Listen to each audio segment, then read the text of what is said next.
Today, we're diving into a super important topic that's critical for businesses of all sizes is inventory management. Let's explore what inventory management is, how it works, and why it's so important for success in business. And as always, I'll share some real-time examples to bring it to life. Let's get started. First, what is inventory management?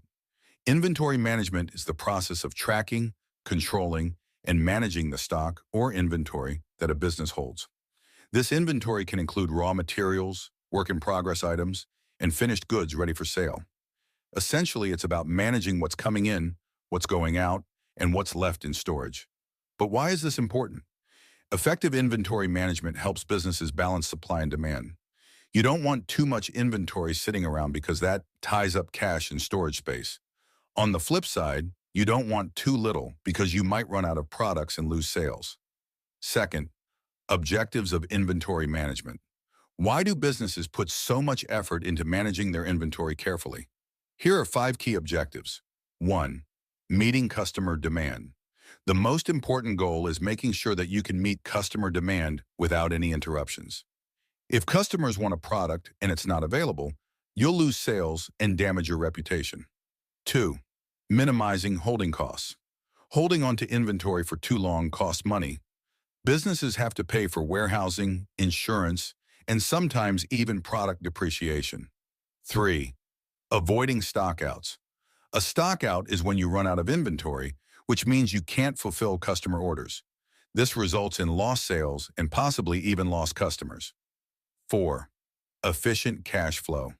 Management. You don't want to tie up too much cash in inventory that's just sitting on shelves. By managing inventory effectively, businesses can use their cash for other needs, like marketing, product development, or expansion. 5. Maintaining accurate records.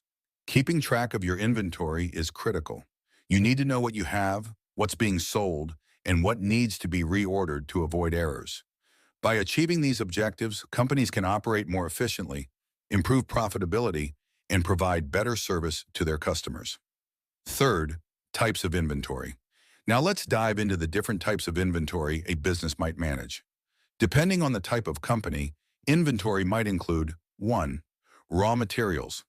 These are the basic materials that are used to produce goods.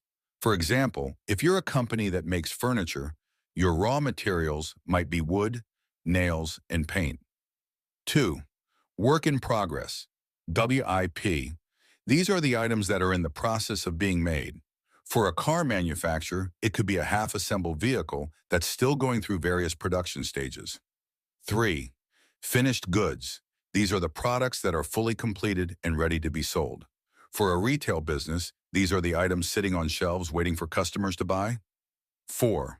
MRO, maintenance, repair, and operations. Items. These are supplies that aren't directly part of the finished product, but are needed to keep the business running smoothly.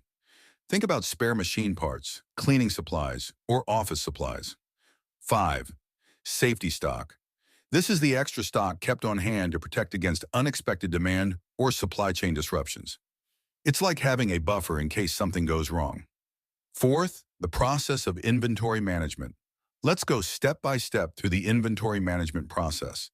This process helps businesses ensure they always have the right products in the right amounts at the right time. Here's how it works. 1. Demand forecasting. The first step is predicting how much of each product you'll need. This is known as demand forecasting. Businesses use historical data, market trends, and even seasonal patterns to estimate how much stock they'll need in the future. Demand forecasting is a key element of inventory management because it helps businesses avoid overstocking or understocking. For example, a clothing retailer knows that demand for winter coats will spike in the colder months. They can use sales data from previous years to plan their orders for the upcoming winter season. 2. Inventory tracking. Once businesses know what they need, the next step is inventory tracking. This involves keeping an accurate count of how much inventory is on hand, whether it's in the warehouse, on store shelves, or in transit between locations. Many companies use software to automate this process and track inventory levels in real time. For example, large retailers like Walmart use sophisticated systems to keep track of inventory in all their stores, warehouses, and distribution centers. 3. Reordering and stock replenishment. The third step is reordering and replenishment. When inventory levels get too low, it's time to place new orders. Businesses need to figure out when to reorder and how much to order to ensure they have enough stock without overordering. One method they use is economic order quantity, EOQ, which calculates the ideal order size to minimize costs. EOQ takes into account both holding costs and ordering costs, helping businesses find the sweet spot between the two. 4. Receiving and storing inventory. When the ordered products arrive, the next step is to receive and store them. Businesses need to make sure that the inventory matches what was ordered, and then it's organized in a way that makes it easy to find and use. This process includes quality checks to ensure that products meet the company's standards before they are put into storage. Proper storage is crucial. You wouldn't want perishable items to spoil because of poor conditions, or for fragile goods to be damaged due to mishandling. 5. Inventory auditing. Next, businesses need to regularly conduct inventory audits to ensure their actual stock matches their records. This can help catch discrepancies due to theft, damage, or data entry errors. 6. Managing dead stock. Sometimes businesses have to deal with dead stock, which refers to unsold inventory that is no longer in demand. Dead stock can drain resources, so businesses often run promotions or sales to clear out old products. For example, clothing retailers often run end-of-season sales to get rid of outdated fashion items. 7.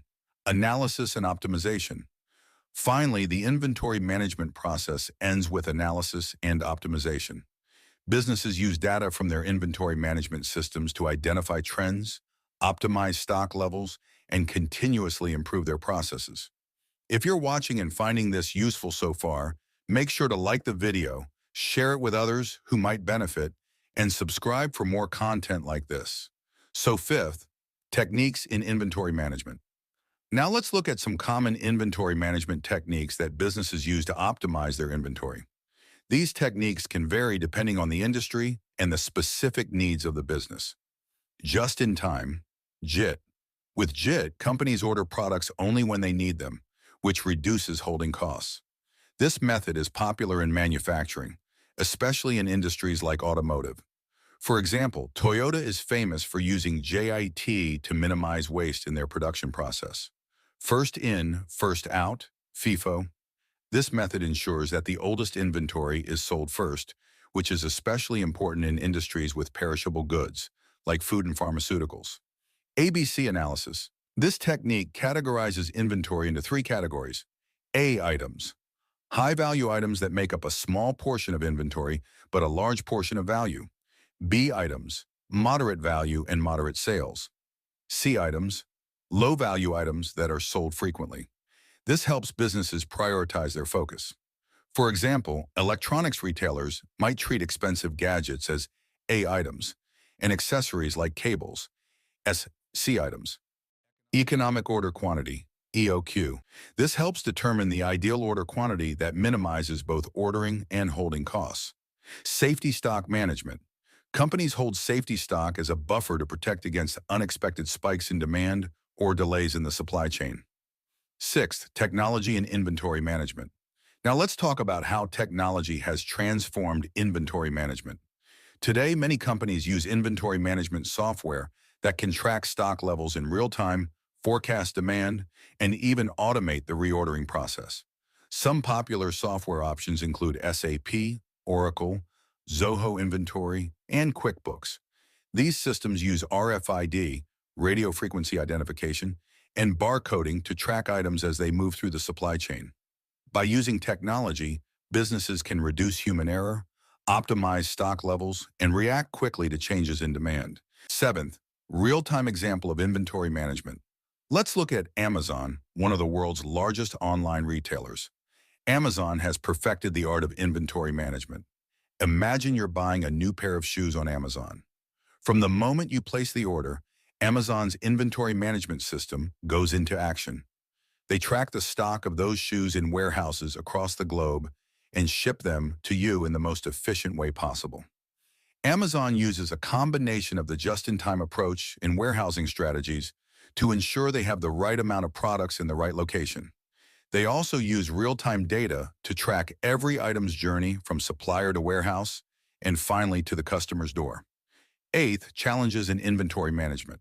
Of course, no system is perfect, and inventory management comes with its own set of challenges. Some of the common issues include inaccurate demand forecasting. Predicting customer demand can be difficult, especially for products with seasonal or fluctuating demand. An unexpected spike or drop in demand can lead to stockouts or overstocking. Supply chain disruptions.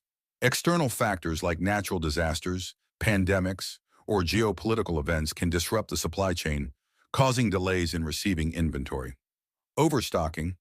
Holding too much inventory ties up capital and increases storage costs. This is especially risky for products with a short shelf life or products prone to becoming obsolete. Inventory shrinkage, loss of inventory due to theft, damage, or administrative errors, can lead to discrepancies between physical stock and recorded stock levels. Cash flow management.